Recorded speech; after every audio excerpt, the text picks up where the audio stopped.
Hi, I'm David with EV World News. We talk about electric vehicles, green energy, and the stock markets. And I'm back today with our resident engineer, Mike Herzog. How's it going today, Mike? Back. It's warming up out there. It's pretty Yeah, nice. We're gonna start watching the spring weather patterns now. See you what know, happens. I was in Arizona over the weekend, and I flew back, and the flight came in. It was delayed. It was like 1:40 in the morning or something like that when we pulled into Omaha, and we had that storm Yeah. Sunday. It was the roughest landing I've ever been through in Ooh. Omaha. There was times it felt like when we were flying, when they were deploying the landing gear, it felt like we'd already hit the ground. I mean, just it was that Yeah. bumpy. And the plane, even when it was sitting at the gate, parked, was still like, You could still feel it. yeah, it was still It was wobbling. boy, the wind we got, whatever, it must have been a weird direction or something. Because yeah, it hit everything kind of funny that day. And it was strong. And I think that hopefully that's the last winter and now it's on to bright sunny skies. Yeah, I think we're supposed to have 70-degree weather or even 80-degree weather later this week, Yeah, which by is the end of the really week. hard Yeah, to yeah. fathom. All right, so a new study by Washington State has shown that active managed charging reduces peak EV load by 50% at transformer and feeder level. So this is kind of interesting. So the concept here is that managed EV charging can double grid capacity. Distribution system can support approximately 2 times more EVs before requiring costly upgrades. Now, this is using, like I said, I guess it's software managed charging, saves $400 per EV annually in grid costs and wholesale market optimization. So this is, I guess, benefits to the electrical provider, right? Yep. Um, 95. So on this managed charging, 95% of charging happens off peak with active management. Customers override only an average of 2.3 times per month that they would go on peak Yep. time. 100% of vehicles reach target charge when plugged in with sufficient time, no range anxiety. Managed charging isn't theoretical, it's delivering measurable grid value today. We talked a little bit about this in the past, that it seems like, and they're not even talking about V to G, they're just saying, Yep. It has to. Like this is one of those things that just the industry does it already with air conditioners and water heaters and different things like that to manage this charging. It absolutely makes sense. And it's something that has to happen. And that's all the data that's coming out and the stuff I look at and everything. I mean, there is so much flexibility in it, and it goes to one big assumption that we talk about all the time. You don't deplete your battery every day. right. You're actually using a small portion of it, so you have a lot of flexibility built in to everything there. But it's really one of those that makes sense. I think one of the things that is starting to come out and some of the research I'm looking at and doing is that it turns out I don't think a lot of people actually are actively charging during peak demand periods. One estimate you can use for just high level worst case planning is about 25%. So you can assume about one out of four vehicles is actually charging and plugged in when the grid is at its most stressed. But those numbers might actually be really low. Just because when people plug in, this idea we've talked about before, you don't have to charge every day. Or And for and very the type long. of people that do charge every day, it takes 30 minutes to fill up the tank by the time you have a level 2 charger in your garage. So these coincidence levels are actually potentially a lot lower than we might have thought going into it. So it's interesting to see right now as we're actually getting real numbers out there of vehicles on the road. I remember when we were talking about the megawatt charging, you were talking about how some of the studies were showing that since the cars were only taking 5 minutes to charge, there really wasn't a whole lot of usage. Yeah, there's no overlap, and that's what we're starting to see even level 2 chargers in people's garage. It's, I charge my vehicle every 3 or 4 days. That's it when it looks like. So this idea of we can push that off, we can move these things around, or it's not actually impacting the grid. It's interesting. We talk about it all the time too. It's data centers are the problem today. It's not EVs. Like all this, hey, we're running out of generation. The grid is so constrained. That's data centers. EVs will be a problem at some point on the grid. Even with active charging, at some point we're going to have to rebuild facilities if everybody has an EV in the garage. But the active charging guys have still a long time and what we're able to do. Yeah, I mean, you see all these assumptions people make that all EVs are going to charge at the peak of the energy market, and it's just, for starters, that's not possible. But it's still, it appears that it's like you're saying, at worst 1 in 4. Yeah, and that's pretty darn conservative if you're going to look at it from that. I mean, and it's interesting how it's all people, right? It's all human habits and how we plug in and how we charge and how they're depleted. And hopefully it's not turning out, it's not going to be as bad as we might have thought 4, 5, 6 years ago. All right. So I want to move on and talk a little bit about Tesla stock, because in the past week, Tesla jumped back up to $416 briefly, and then it's fallen back down to where are we at? $397. And some of that was based on news from their Shanghai operation, which is their biggest facility. Their exports were up an additional 20,000 vehicles in February, but that's against a previous Lunar New Year in 2025 for China.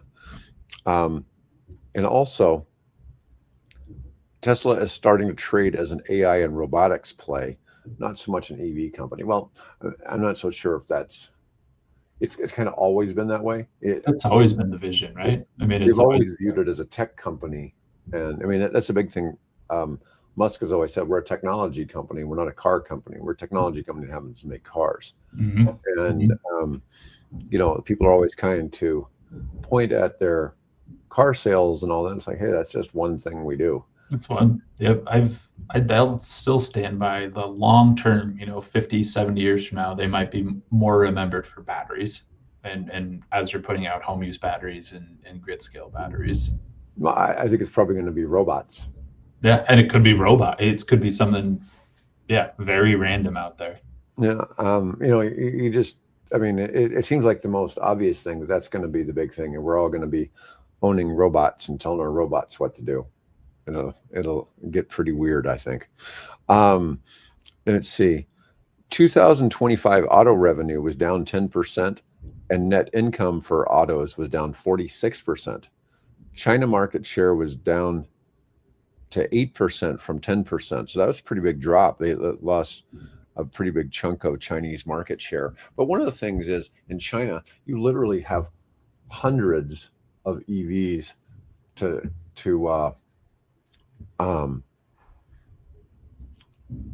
choose from.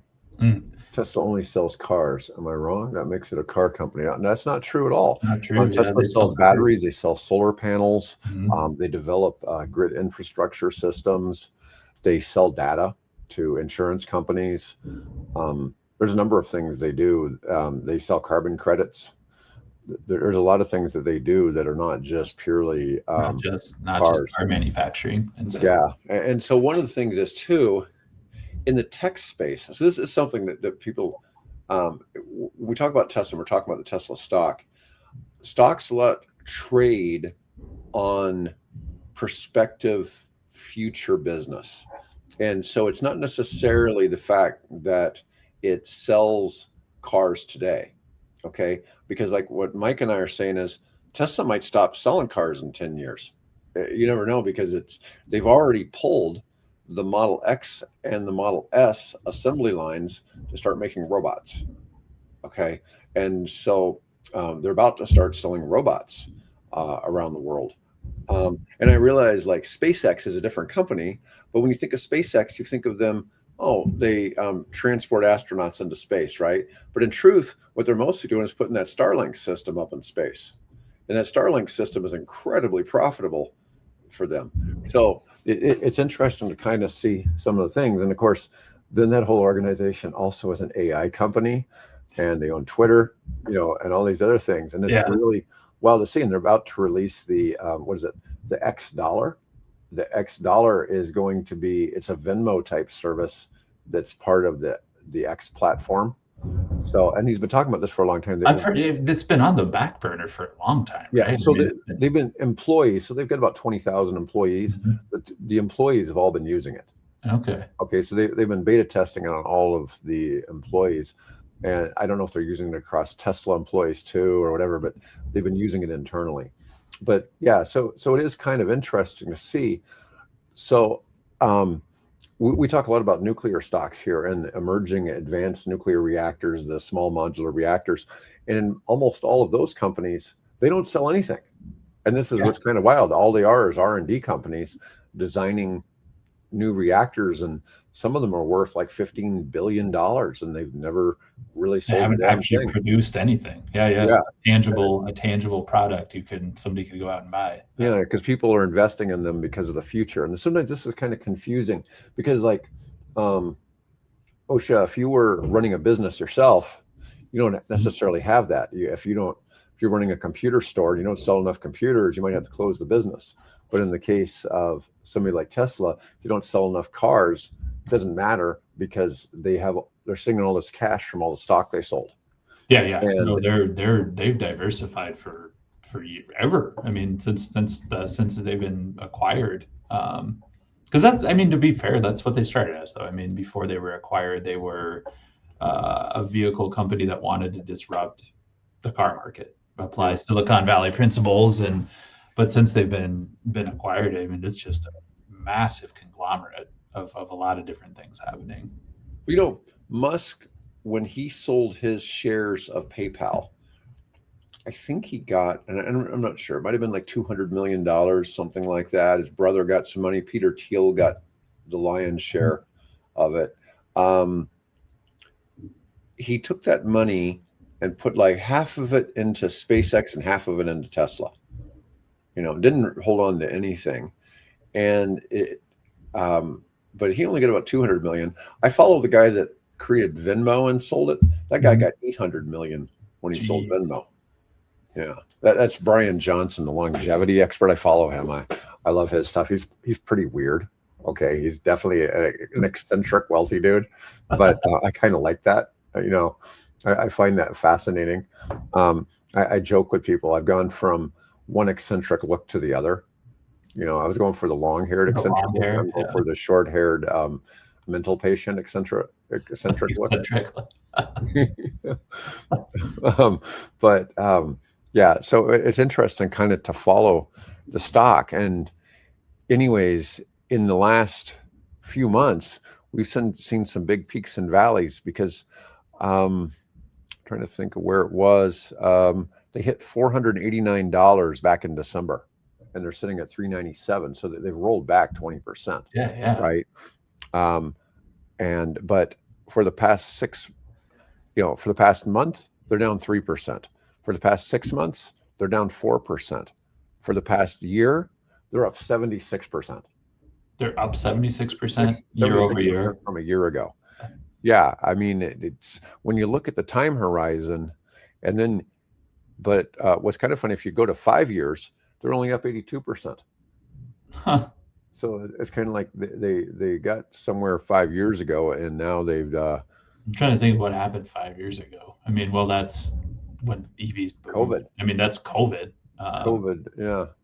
Model so Y did they just take probably. the post-COVID dip hard? And I suspect it was the Model Y release. The Y. Yeah. Although I'm not sure what year the Y was released, but it was somewhere. That would have been right. Like if that was around 2020, 2019, 2020, they would have peaked right around then, and then COVID and settled out, and they've been recovering since then. Yeah, because I mean, for a couple of years there, the Model Y was the best-selling car in the world.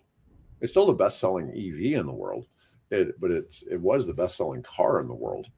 Mm-hmm. It was 2020. Yeah. Yeah, but it seems like a lot of that just kind of caught up like a year later. But it's just kind of fascinating to watch where their stock goes.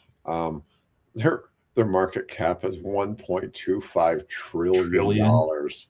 There's only a handful of companies that are over $1 trillion. I think NVIDIA is Meta, Alphabet, Tesla. Who are the other ones? Like Meta, Alphabet, Apple, Aramco, NVIDIA. I wouldn't be surprised if Microsoft Um, it isn't there as well. Microsoft's 2.9 trillion. You know, but a couple of your companies. So what is it? They're valuing SpaceX currently at 1.5 trillion, meaning it's worth more than The Twitter Tesla. side, Tesla. Yeah, it's worth more than Tesla, but that's including Twitter and XAI or Grok. Because those are under those are under the Tesla umbrella, right? No, they're under the SpaceX umbrella. They're under the SpaceX umbrella. Yeah, yeah. Twitter and okay. So they're merging into SpaceX. So I think SpaceX is going public around June. It's what I believe it is, and it's expected to go live at $1.5 trillion. Yeah. You see, the thing is, SpaceX currently trades on there's a NASDAQ private markets. You can invest if you're an accredited investor. You can buy into, or you were able to buy into. They may have stopped that because of the fact that they're going public now, but you used to be able to buy into it on the private market. But it's a pretty big hurdle to be a accredited investor. Because it's a million net worth outside of your home. Oh, yeah. Or there's some other things. It's either 1 million net worth outside your home, $200,000 of personal income last year with the expectation of it again this year, or 300,000 married filing jointly. Yeah, the 1, 2, 3, 1,200,000, 300,000. So and then you're open. There's assets you can invest in. They're considered to be inherently more risky, and so if you have that kind of money, you're considered to be a bit more sophisticated. Yeah, less regulation, more risky, that kind of thing. Yes. So I think NVIDIA is the big one right now. They are 4.43 trillion. That's the biggest company at the moment. Trillion. 4 trillion. Yeah, and look, we look at the stock ticker. AMD up almost 2%, Microsoft down 1.5%. New Scale, the nuclear stocks usually have a lot of volatility. That's not really a lot of volatility for the nuclear. Nano's kind of a funny one. I don't know really what to think about it.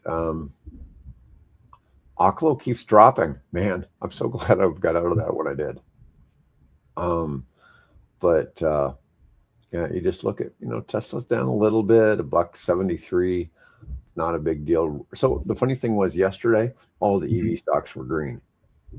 Everything was up yesterday. We were thinking a lot of it might have been just due to the fact that oil prices. That makes sense, right? It's at a high macro level.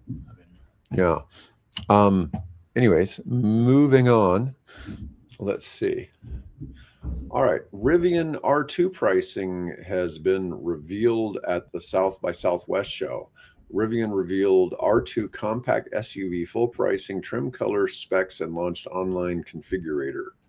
Let's see what we got here. $45,000 entry level figure will not arrive immediately. Oh, go big surprise there. That sounds like a Tesla thing, right? When they released the Cybertruck, the Founders Edition, it was only available at $120,000 when we were supposed to be able to get the Cybertruck for $40,000. Yeah. It'll debut in a higher priced dual motor configuration with a base single motor variant to follow. Lucid is about to hold an investor day in New York to promote a forthcoming mid-size vehicle program. The Saudi-backed EV maker has not confirmed that it will open orders for the model on Thursday. Lucid has said multiple times it intends to deliver the first units before the year end. So I don't know if it's going to be some kind of surprise car. I could see them falling into that range. That small to mid-size SUV. That's a good space for luxury vehicle. Wow. When Rivian went public on November 10th of 21, it priced its shares at 78. They went to an all-time high of 172, pushing its valuation to approximately 150 billion. Rivian had delivered fewer than 200 vehicles at the time. Its IPO was the largest in the United States since Facebook in 2012. It's like in a Rivian? 9-year span. That's really surprising me because, like, when um, X goes or SpaceX goes public at 1.5 trillion, that's just going to dwarf that. And the funny thing is, at some point, OpenAI will probably go public, and it'll probably be, Yeah. it'll be $1 trillion company. So it'll be interesting to see where some of these go. What's interesting is some of these AI companies already have pretty considerable revenue for being R&D companies. Several of them already have What, through like their multi-billion-dollar subscription run rate. model and selling the service? Yeah, yeah. I mean, I can't. I've looked sometimes at what developers are paying for Claude code, Mhm. and or to use Anthropic's Claude. I mean, it's not unusual for you to put way more than $200 a month on credits, which to you and I that sounds like a lot, but some people that's If like that's your one of business. the tiers. You Yeah, can yeah. go up even higher than that because they're using so much data, and the problem is they're working with very large models, and so for token count, it's using a lot of tokens every time you run. Every time you manipulate it a little bit. Yeah, Yeah. and some of them. So I know, like with Google Gemini, I can run 1 million tokens in a single thing. It's one of the huge advantages of Gemini. I only get on my GenSpark account, I only get like 11,000 tokens a month, and or maybe I get 10,000. I get 10,000 tokens. It carries over referrals. I get referrals every now and then. And they give me additional ones. The referrals roll over, but the monthly credits The monthly does it. don't. Yeah. Which I'm kind of glad. At least it rolls over a little bit. At least you get something. Yeah. Yeah. You'd think they'd roll them over, but it's just you can very quickly blow through those things. I find that when I produce like a slide deck or something like that, it Mhm. uses like 3-4 days worth of tokens. Just yeah, I'm For sure that anything project. graphics heavy's got to be heavy process. Right. And but with GenSpark, it's doing research and producing the slide decks, whereas with other ones, like there's some other ones that are specialized for slide decks, you have to provide all the data. So you do have it in something else and like put it'll ChatGPT pretty or it up for Claude. you. Yeah. Yeah. And I think when I use GenSpark, I think it's mainly using Claude for not the graphics, but for the background research. Yeah. The problem with ChatGPT doesn't do recent research. ChatGPT will happily find you information that's at least a couple of weeks old or a month old or older, but it doesn't really get you recent data. The one that gets you the most recent data is Perplexity. I don't know that one. Yeah, Perplexity is a big one. And it will get you the most recent Like data. real time kind of. Yeah, like, real time. It's GenSpark gives me real time data though too. Mhm. So I'm not sure who it's using for that feature, and because I don't think it's Perplexity. They use a mix of everything from Claude, ChatGPT, Gemini, DeepSeek, Grok. There's several of them, and I never know which one it uses. It'll let me pick in some cases if I want to. Which one you prefer? Which one I like. Yeah, and different ones have different uses, and it's kind of confusing. I've spent so much time learning AI that it's interesting to see where it's gone. It's funny, Rivian, when we look down here and it's at $15.68, and I'm talking about it was at 172. Wow. Yeah. Yeah, boy, that'd be a sore spot for a couple people listening, I bet. You would think the Saudis would the Saudis own Lucid. They own part of Rivian, but I'm just saying, I really thought when Rivian stock really tanked, I would have thought that somebody like GM or somebody would just gobble them pick it up. Yep. I mean, to me, it seemed like make it a new line under the same family umbrella. Yeah. I thought Canoe Canoe went bankrupt, Yeah. and somebody should have bought them and fired their CEO and put somebody else in there. There's been a couple of them that I felt that way. You know, not trying to hate on anybody, but they did some things that were just bad look.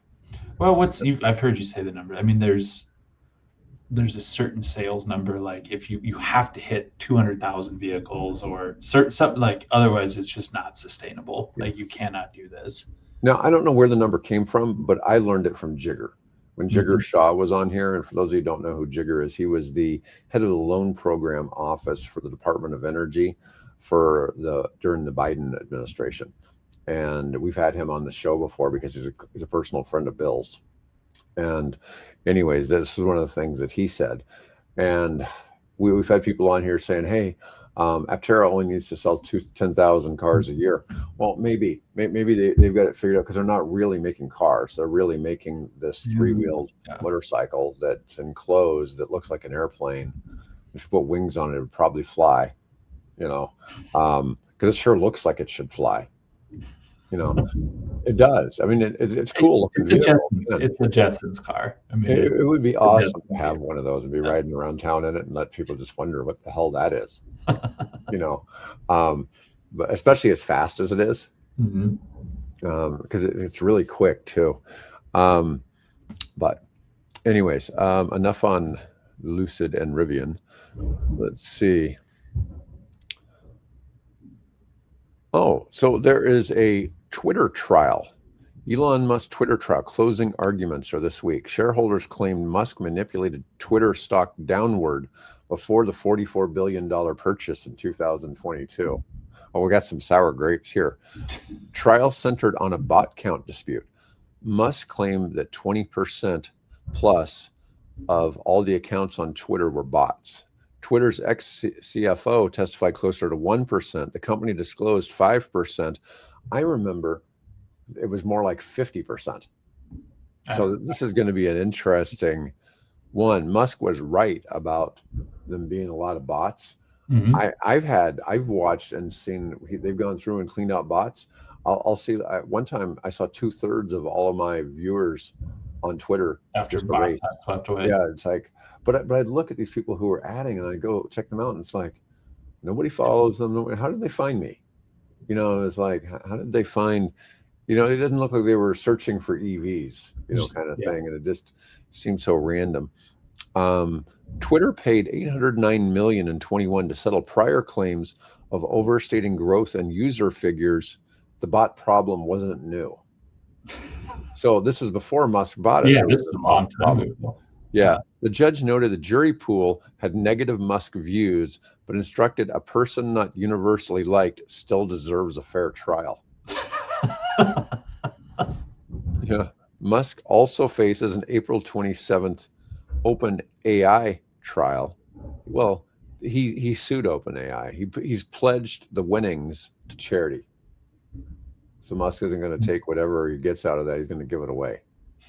Yeah, I don't know. Even somebody universally disliked deserves a fair trial. Yeah, he's not universally liked. Yeah, but he's famous, right? And not everybody appreciates the things he does. I mean, there's no question. And once again, we go back to my whole eccentric thing. I like eccentric people, but and it's one of those, like the foundation of that argument. How do you say that to somebody just saying it's 20%? Now, if you published a paper and I did all this research and calculated 20%, and it's just for somebody who has a bag full of really, really poorly received remarks, he said off the cuff. Like, how do you go after somebody for that? Here's one of the things that's been interesting. Musk is before, when he has said things on Twitter, he's definitely manipulated the price of crypto, and because anytime he mentioned his dog on Twitter, the price, I can't remember what his dog's name is, but it would, if anybody knows, put it in the comments. But that crypto, there's a crypto named after his dog, and that crypto, the price would change. Like just because it's registered on there. Yeah, and so it was, it was just kind of a funny thing, but there was other stuff. He was warned not to discuss Don't stocks say these things on because Twitter because he's gotten in trouble with the government before. Anyways, yeah. So it's not like I don't know that he's intentionally trying to manipulate things, but if he said positive things about Bitcoin, whoop, it goes you up. know, he's just that influential of a figure, and it's tough when somebody's like that to you either love her or hate him. I mean, I think what he does is good for humanity. Is he weird? Yeah, yeah. But like I said before, these people who seem eccentric, they move the needle. Mhm. They make real change. And when Musk says he's going to do something, he's not real good on his dates. Timing's Okay? bad. His Timing's timing bad. is always off, but he always makes it happen. And just, although I will say, we thought we were getting a Model 2, and that turned into the robo taxi. Turns So, into a robo taxi. but the robo taxi looks like it should be the Model 2 because it's only a 2-seater car. The idea is that it's just going to be something that's, automated hauler. Yeah. Yeah. Anyways, all right. How familiar are you with this Nebraska legislation, the LB 1010, about battery storage? Which one is it? Is it the So, bring your own generation, or is it the other? yes, the battery storage legislation enabling private battery energy storage financing while keeping public power monopoly intact. I don't know if that's the big one or if it's a side, but there's a pretty big bill going before the legislature right now about bringing the ability to do private power development and sell into the market. Oh, good. Oh, good. Yeah. So that would bode well for one of our projects too. Yeah. No, it opens up the state. It's have you heard about that at all? It's Google wants to build the largest data center in the country just south of Lincoln. Of They've course. had with Google, Google and utilities, and they're trying to set it up just over by Beatrice, I think, in Gage County. Okay. They've had all kinds of not I shouldn't say backdoor deals, but behind closed doors negotiations on all of that. And Google wants to build Payoffs. largest power plant in Nebraska to power it. What are they going to use to power it? Natural gas. Of course, right? Yeah, Why not? Of course. Yeah. It's like natural. It's really kind of funny. We're always talking about clean energy, but when we start really talking about things, natural gas right now is the solution. It's all natural gas. But no, that's tied to it. So for people who don't know, we're in Nebraska, which by legislative act is the only public power state in the United States. So private development, private investor-owned utilities aren't allowed here. Part of that's been power generation as well. Now we've opened up exceptions to that for renewables like wind and solar. You can have private development, but not for traditional gas generation or coal or anything like that. But there's bills before our legislature to change that right now, and it turns out those are there every year. I mean, people add that stuff to the legislative docket every year, but now Google's pushing very, very heavily for those things too, because they want to build a big old natural gas plant. They're thinking about allowing private battery energy storage here while keeping public power monopoly intact. We don't have an opportunity to arbitrage here. So, like, if you went to Nevada or California, there's an opportunity to buy cheap electricity at night and sell it back to the grid during the day. And we don't have that opportunity here. We do. We can't do? do that. But it's you can't do it if you're private. Within the state, it has to all be for the public good. But we still have assets where you can play the power market. You can buy low, sell high, just as it goes through. But they have to be owned by the utility. It can't just be private industry, private, whoever doing it. It has to be utility based. So and that's what these laws are 1010 trying to change. probably fixes that. Yep. Okay. Let's see. All right. So oil prices have hit $120 a barrel due to Trump-Iran tensions. The Federal Reserve is facing the toughest oil shock in decades, balancing inflation versus recession risks. All right. So here comes another big shocker. So, we talked about Ford and Stellantis and GM doing write-downs in the EV space. Mm-hmm. Here comes Honda. Honda cancels 3 U.S. EVs and is taking a $15.7 billion write-down. First annual loss in 70 years for Honda. Whoa. Yeah. The saloon sedan, the Honda Zero, and the Acura RSX, all unveiled at CES 2024, were supposed to launch this year. They've all been canceled. The $15.7 billion write-down is covering EV business restructuring, and China operations are struggling. First annual loss in 70 years, mostly compensating suppliers for canceled contracts. Well, that's fair. Mhm. EVs are only 2.5% of Honda's 3.4 million global sales. That's 84,000 units. China sales especially dismal at 17,000 units versus their 677,000 total Honda sales in China. In China. Yeah. Refocusing U.S. lineups on hybrids, admitting inability to compete with newer EV manufacturers on short development cycles and software. Perfect parallel to the Volvo story. Another major automaker retreating from the U.S. EV market amid tariffs and weak demand. We talked yesterday. We talked for a long time about how excited we were about the EX30 coming to the U.S. because it was been a sub 30,000 small SUV from Volvo, but it hit us at 40,000. Okay, a full third more. Well, one of the things Volvo had was this deal that they manufacture stuff in the United States and export it from the United States to Europe and other parts of the world. And So it's reciprocates, right?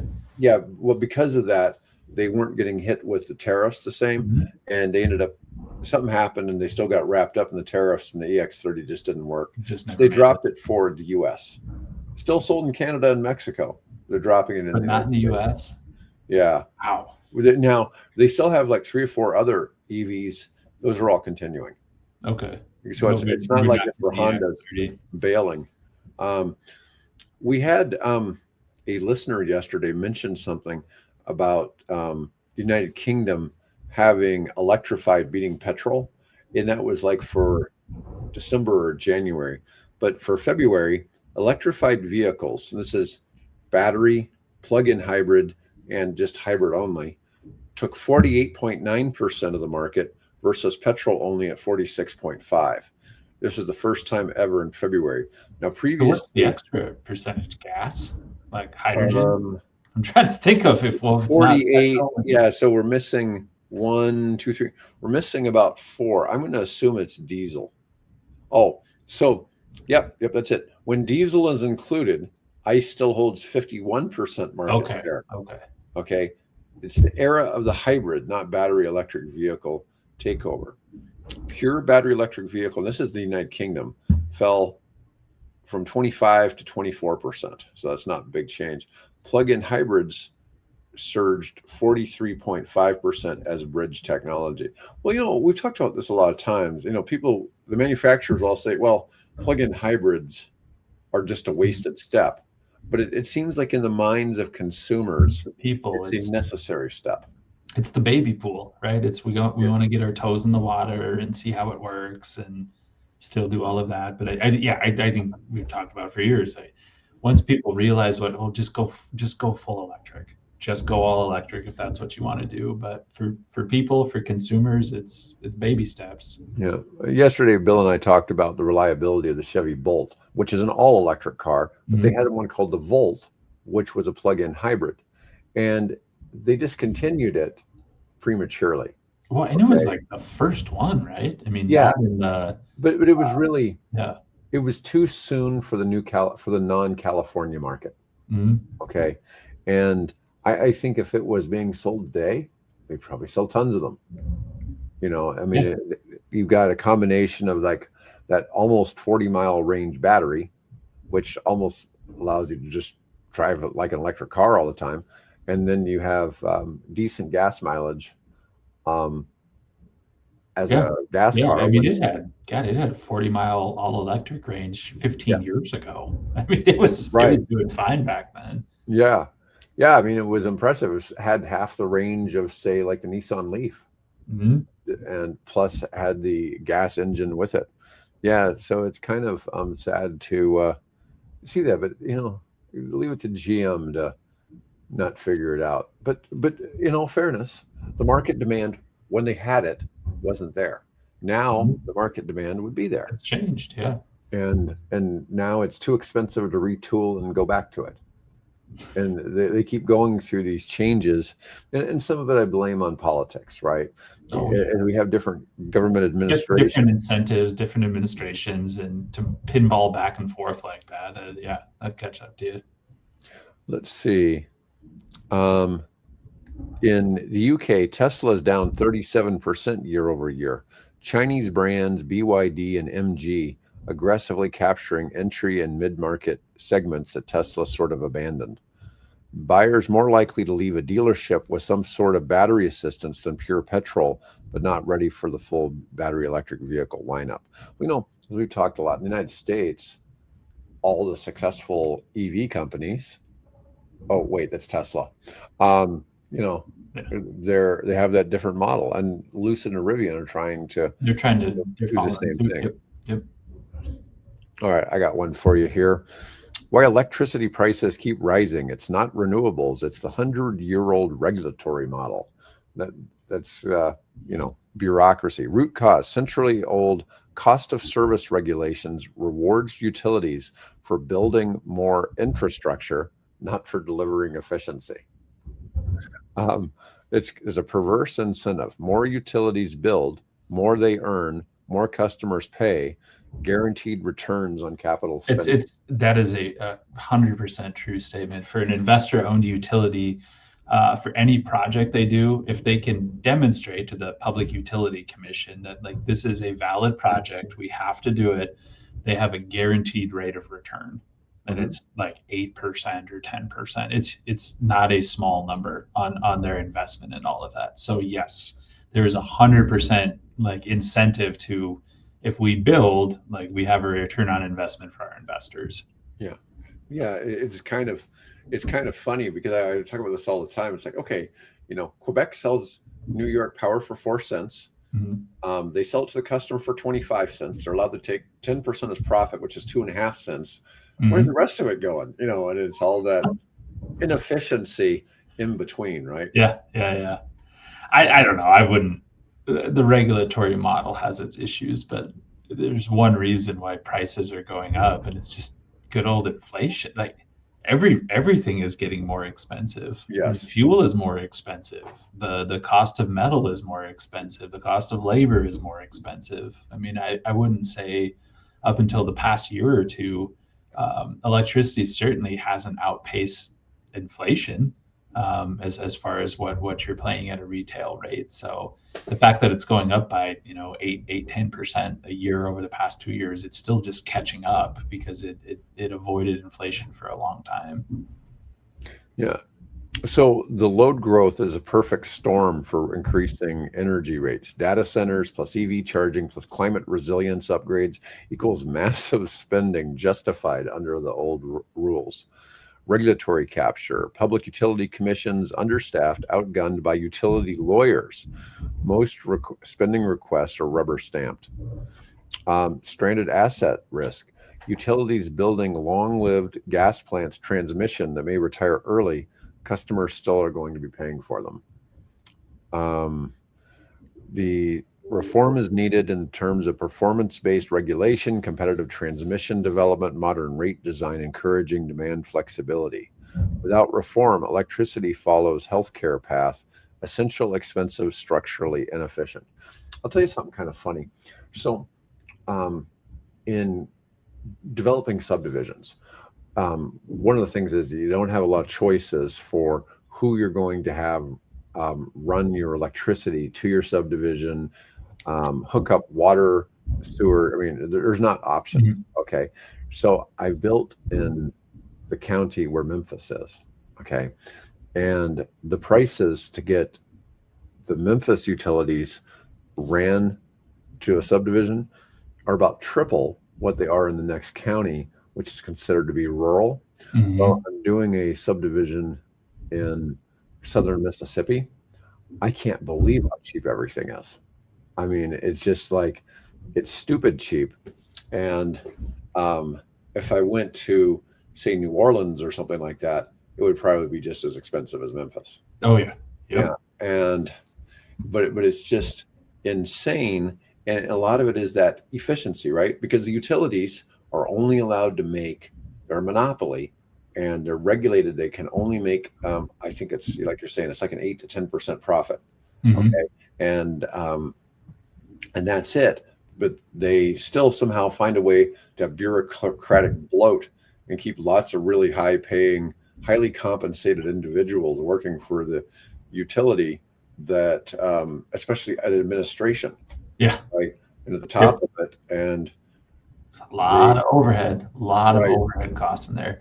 So Yeah. yeah, I like the article, all the things, those bullet points and points to this. Yep, it's true, and fixing some of the regulatory issues, I think is a big piece of it. But I think similar to a lot of things we have, it's just we haven't maintained the way we should have for years and years and years, and things are kind of getting to the end of their life cycle. Unfortunately, we're hitting with a lot of stuff. It's the last big booms we had in electricity were the 60s and 70s because of AC, Mhm. and moving out there. And a lot of the infrastructure we put in place is reaching that 50 to 60-year end of life.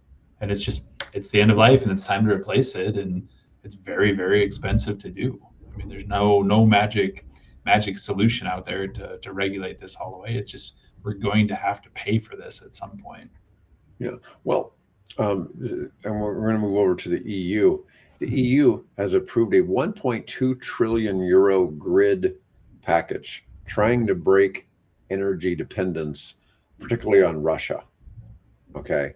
So, despite cutting Russian gas, the EU is now heavily reliant on US liquefied natural gas, and of which their LNG for the EU, 10 to 15% passes through the Strait of Hormuz, which isn't good. So, the grid package aims to speed grid build out, boost cross border interconnections, reduce fossil imports.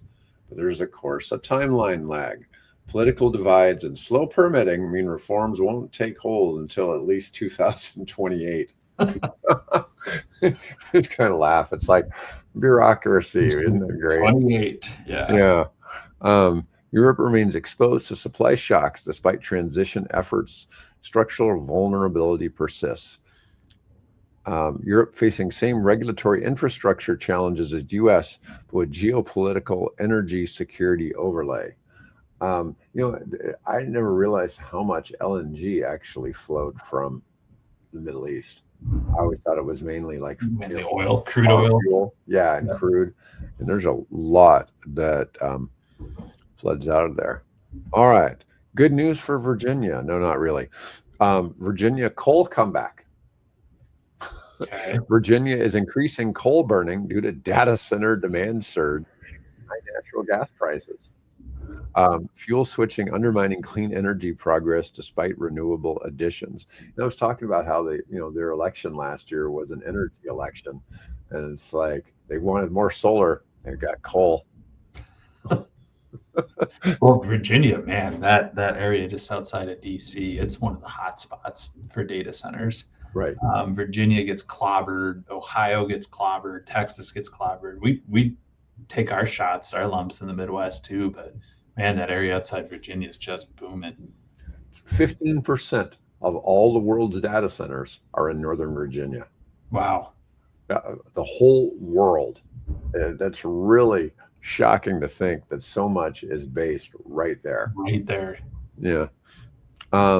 Gulf investors and Africa renewables. Despite the Iran war, about 102 billion is flowing into Africa renewable energy from Gulf investors. Geopolitical instability not stopping clean energy investment in emerging markets. If you're in a market that's never had power, right? And you look at a lot of these places, they have cell phones. They Yep. never had telephone lines, Mhm. right? Yep. And so the cell phone came in and it was kind of an easy thing. Well, renewable energy, particularly solar panels, you can install them anywhere. You don't have to worry about setting up a grid, importing from somewhere else. It's 100% locally It's grown. locally controlled, locally maintained. Yep. Yeah. I've said that forever. Like if I trade was grid planning. If I had to design the grid from the ground up today, I wouldn't design it the way it's designed today. Because of what you just said, technology's gotten so much better. Like, why would you ever connect a home to the grid if you could connect it with solar and battery and small backup, diesel generation, or just Or gas propane generation? tank. I mean, you would never build out the same infrastructure you have today. No, it's kind of wild to think about. But if you're from a part of the world where you don't have 24, or you don't have Yeah. access to electricity anyways, unless you're burning a diesel generator, Mhm. the solar seems amazing. Seems 'Cause then you amazing. at least have power during the daytime. Yep. Yeah, and then you add battery, and you get a couple hours at night, and that may be enough to cover your needs. You may not have power 24 hours a day, but you didn't have it before. You didn't have it before. Yeah. Yeah. So it's a huge difference for parts of the world, because it's hard to imagine how many people in the world don't have access don't to have energy at all. It's like 800 million people. And some of the like at all. And then you throw in Right. people who don't have reliable access to it, and it goes huge. Yeah, if you change it from the 10% that don't have energy at all to the amount that don't have consistent energy, I bet it goes up to probably 40%. Yeah. For lack of consistent. It may even be much bigger than Maybe that. even bigger, 'cause there's a lot of parts of the world that you would think had consistent access, but do I mean, not. because you consider China and India combined are almost half the world's population. And I don't know how it is in China, but I know what it is in India. And India doesn't have consistent. So 99% of the people in India have access to some sort of power. Okay. But the consistency is the issue. Consistency and reliability, and yeah. My favorite has been the Hawaii. When we've had our friend from Hawaii on a conference call, and he has to use his phone for the conference call because the power's out. Yeah. And we're talking about how do we get, help deliver energy to Hawaii. And then just, I had some other It's guys, places like that. It's just surprising. It's just surprising. some friends went to talk about nuclear with people in the government in the Philippines, and they had the meeting by candlelight. Because it was in the evening and there was no electricity. I mean, that should be your closing arguments right there, right? Like, Yeah. See, you can use candles, or you could use nuclear. There you go. Yeah. Anyways, but that's what we've got for today. And anyways, I want to thank everybody for watching today. Mike, thanks for being on. I'll be back with Bill on Friday. And anyways, until then, everybody have a great day.